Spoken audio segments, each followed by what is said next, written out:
নমস্কার বন্ধুরা, শ্রীদীপ ওয়ান্ডারলাস চ্যানেলে আপনাদের সবাইকে স্বাগত। আজকে আমাদের গন্তব্য কুন্তিঘাট ও ত্রিবেণী। সকাল সকাল কুন্তিঘাট স্টেশনে নেমে সেখান থেকে একটা টোটো নিয়ে বেরিয়ে পড়লাম। আজকে আমাদের প্রথম গন্তব্য কুন্তিঘাট স্টেশনের খুব কাছেই রয়েছে কুন্তিঘাটের ঝুলন্ত কাঠের ব্রিজ।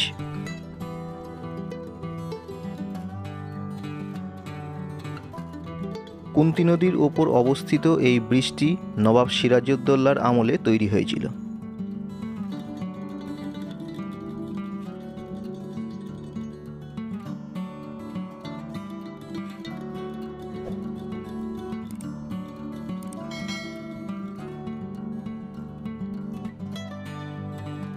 প্রাচীন এই ব্রিজটি বর্তমানেও বেশ ব্যস্ত, তবে খুব ভারী যানবাহন এই ব্রিজের উপর দিয়ে চলাচল করে না।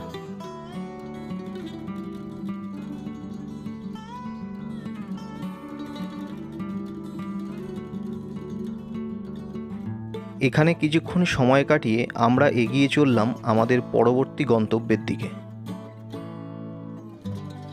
ত্রিবেণীতে বিড়লা রেওয়ান সুতোর কারখানার পাশেই রয়েছে এই বিড়লা মন্দির বা রাধাকৃষ্ণ মন্দির। মন্দিরটি খোলা থাকে সকালে 5:30 থেকে 9:30 এবং বিকেলে 5টা থেকে রাত 9টা পর্যন্ত।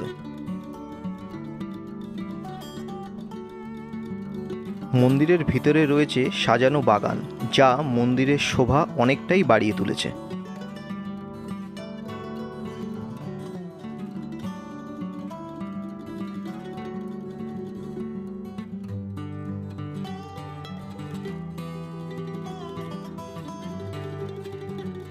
গঙ্গার তীরে অবস্থিত এই মন্দিরে পূজিত হন রাধাকৃষ্ণ, মা দুর্গা ও শিব পার্বতী।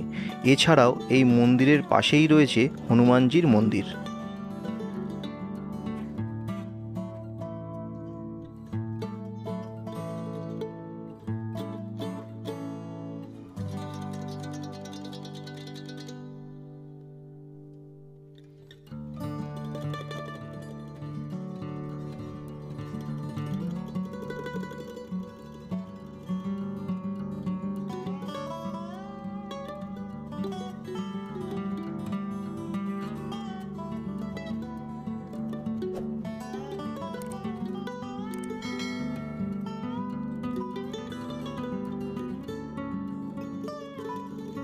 এইবারে আমাদের পরবর্তী গন্তব্য ত্রিবেণী সঙ্গম। এখানে গঙ্গা, যমুনা ও সরস্বতী নদী এক জায়গায় মিলিত হয়েছে, তাই এই জায়গার নাম ত্রিবেণী। ওই দূরে দেখা যাচ্ছে সরস্বতী নদী গঙ্গায় গিয়ে মিশেছে। এরপর আমরা পৌঁছে গেলাম রঘু ডাকাতের কালীবাড়ি, যা ডাকাত কালীবাড়ি নামে পরিচিত।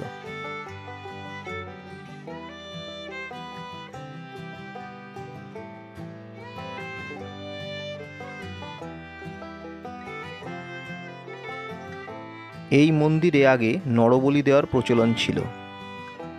একবার এই রাস্তা দিয়ে যাওয়ার সময় রঘু ডাকাতের লোকজন সাধক রামপ্রসাদকে ধরে নিয়ে আসে নরবলি দেওয়ার জন্য, কিন্তু তার গলায় কালী বন্দনা শুনে রঘু ডাকাতের মন বদলায়। সাধক রামপ্রসাদকে তো তারা ছেড়েই দেয়, তারপর থেকে নরবলি দেওয়ার প্রচলনও তারা বন্ধ করে দেয়।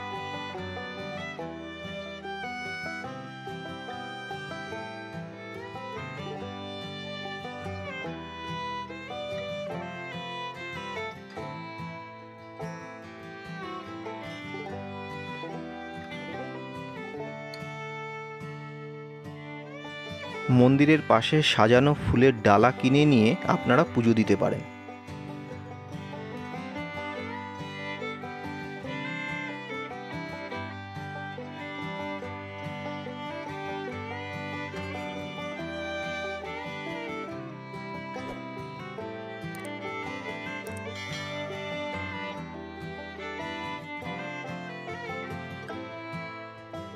রঘু ডাকাতের কালী মন্দির দেখার পর আমরা যাই জাফর খান গাজী মসজিদে।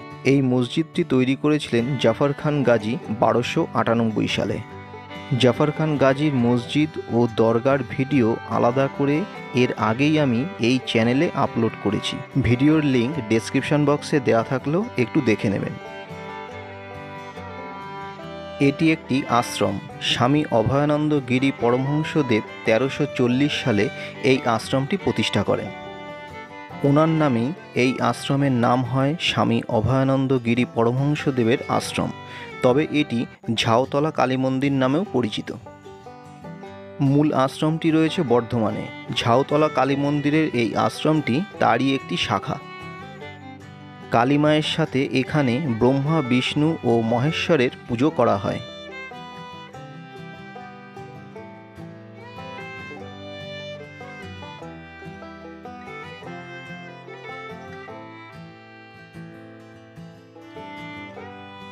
এই মূর্তিটি স্বামী অভয়ানন্দ গিরি পরমহংসদেবের।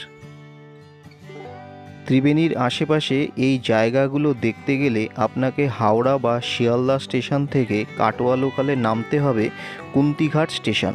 সেখান থেকে অটো বা টোটোতে করে ঘুরে নিতে পারেন। আমাদের এই সব জায়গাগুলো ঘুরে দেখতে টোটো ভাড়া পড়েছিল 250 টাকা। ভিডিওটা এখানে শেষ করছি। কেমন লাগলো কমেন্ট করে জানাবেন। ভালো লাগলে চ্যানেলটাকে সাবস্ক্রাইব করবেন এবং সাবস্ক্রাইব করার পর পাশে থাকা বেল আইকনটি অবশ্যই প্রেস করবেন। সবাই ভালো থাকবেন। দেখা হবে এর পরের ভিডিওতে।